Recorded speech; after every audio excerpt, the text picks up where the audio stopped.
Приветствую вас, дамы и господа. Поговорим сегодня про ситуацию, в которой оказались, в связи с халатностью нынешних властителей и пандемией.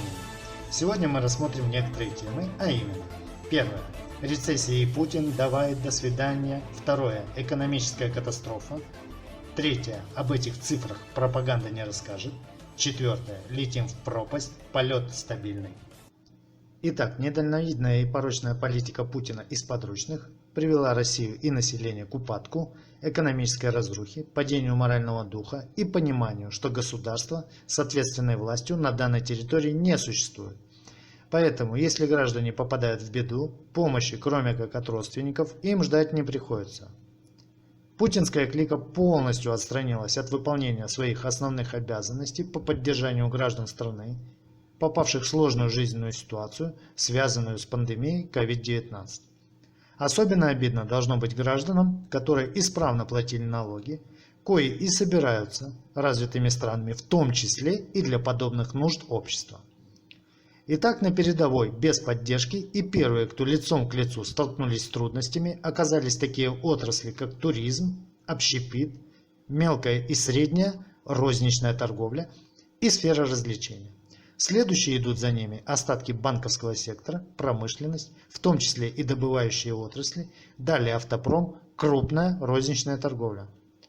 Компании, задействованные в этих отраслях промышленности, вынуждены сокращать персонал и снижать зарплаты, что приведет к увеличению безработицы в среднем по стране в размере 25-32 миллионов человек уже к третьему кварталу этого года. Так как кризис обещает быть затяжным, безработным не приходится рассчитывать на быстрый поиск работы, а следовательно придется жить на нищенское пособие, которое им будет швырять в лицо путинская кодла, ожидая при этом еще и благодарности.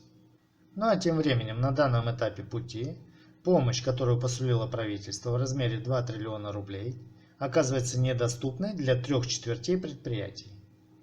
Так как детали, намеренно заложенные в этот документ, не позволяют рассчитывать на помощь, потому что руководство предприятий вынуждено сокращать сотрудников, которым нечем платить, и сокращения вышли за рамки 10%, после которых помощь не полагается, что неминуемо приведет к банкротству целых цепочек отраслей.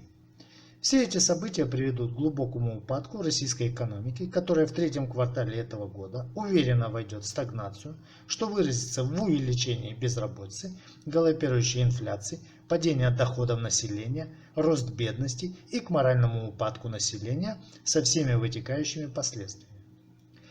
Благодарить за это надо компанию и Путина, который не развивал промышленность, а сбагривал нефтегазовые и другие ресурсы страны, сидя на властном стульчике и покачивая от безделья ножками.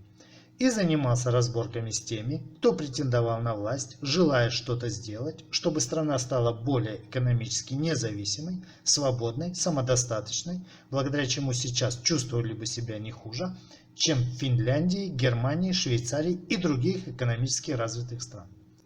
Поэтому, когда настанут трудные времена, нужно не забывать, кому обязаны трудным положением, и поблагодарить обнуленного за сей дар в кавычках.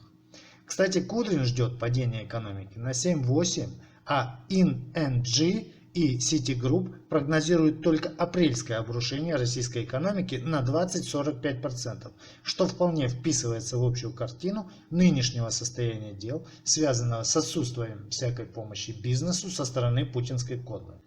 Также не способствует улучшению ситуации продление нерабочих дней до 11 мая, о которых Путин объявил в своем выступлении 28 апреля, поручив правительству разработать меры поддержки населению и экономику. Разработанные меры, оцененные в 2,1 триллиона рублей, являются также чистым популизмом, так как бизнес в них не верит, и по опросам 21,9 тысяч предприятий не могут ими воспользоваться, так как не попали в перечень наиболее пострадавших отраслей по данным Интерфакс. Также банки отказывают предприятиям в помощи по выдаче кредитов для оплаты труда сотрудникам и в реструктуризации долгов предприятий. Так что бизнес, как и население, осталось брошенными на произвол судьбы нынешней кликой, удерживающей силы и власть в стране. Что касается нефти, то здесь ситуация выглядит удручающей, так как пандемия сказалась на мировой экономике в худшую сторону, что не способствует увеличению потребления нефтегазовой продукции, так как предприятия работают на треть своих мощностей, самолеты не летают, корабли стоят в портах, население в большинстве стран находится на карантине. Так что цены на нефть уверенно падают и ситуация будет ухудшаться, так как пандемия находится в начале своего развития.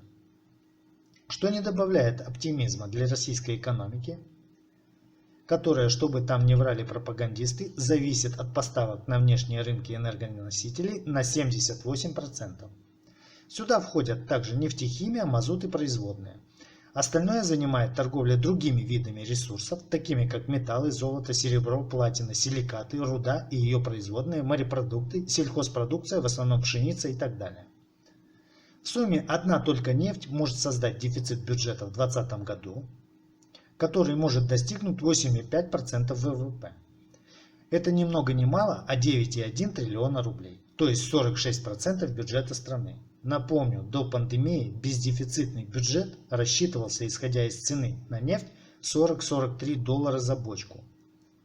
В новых реалиях придется забыть о каких-либо значимых проектах, а далее и социальных гарантиях для населения. На данный момент уже в 30% компаний произошли увольнения сотрудников. В 37% сокращения ожидают в ближайшее время. 29% предприятий перевели часть сотрудников на контрактную основу, выведя их за штат. 40% планируют сделать это в будущем, 35% сократили зарплаты, 38,5% сделают это в скором будущем. Такие сводки мы имеем на данный момент. Досиделись на нефтяной игле. Спасибо, Володенька. Так, теперь пробежим по отраслям экономики. Сферы спорта, отдыха и развлечений убавили зарплаты на 34%, а 37% вообще прекратили всякие выплаты. Общепит урезали оплату труда на 27%, 20% вообще не платят, так как просто нечем, банки в кредитах отказывают.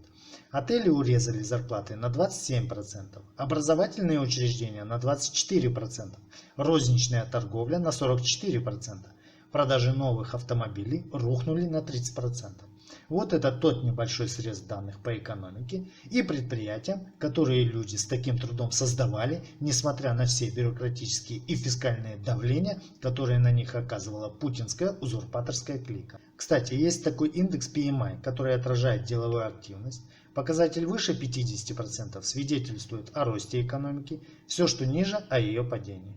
Так вот, в России он сейчас составляет 31 процентного пункта, что свидетельствует о свободном полете в пропасть.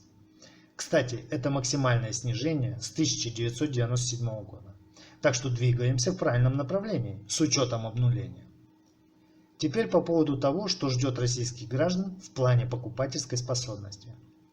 Так как многие потеряют работу, а следовательно средства к существованию, на первом этапе времени люди начнут экономить на покупке жилья, новых автомобилей, путешествиях и развлечениях, на бытовой технике, товары народного потребления, не относящиеся к продуктам первой необходимости и так далее. Россию ждут очень тяжелые времена, благодаря пропаганде и имитации бурной деятельности Путина и его сподручных. Но унывать не стоит, так как не бывает худо без добра. Чтобы в будущем подобного не происходило, власть должна меняться регулярно, а выборы должны быть конкурентными и прозрачными. Спасибо за внимание и удачи нам всем. И, пожалуйста, берегите себя и своих близких. До новых встреч!